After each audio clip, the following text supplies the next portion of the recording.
अन्य જે જિલ્લાઓ છે તેમાં પણ આ જ પરિસ્થિતિ છે। દેવભૂમિ દ્વારકાની હું વાત કરું કે જ્યાં રૂપેણ બંદરનો વિડીયો સામે આવ્યો છે અને દરિયામાં જોખમી રીતે જતી બોટ મળી આવી છે।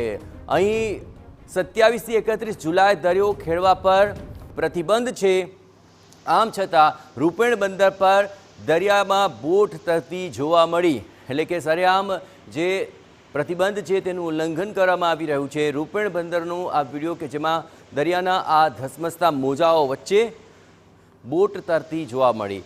રૂપેણ બંદર પર આ દિવસો દરમિયાન ખાસ કરીને 31મી જુલાઈ સુધી દરિયો ન ખેડવાની સૂચના આપવામાં આવી છે।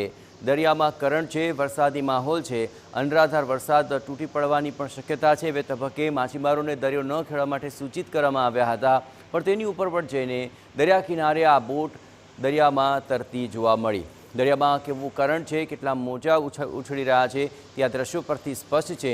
એવે સમયે માછીમારી કરવી એ અત્યંત જોખમી સાબિત થઈ શકે છે, પરંતુ દરિયામાં આ બોટ તરતી જોવા મળી હતી।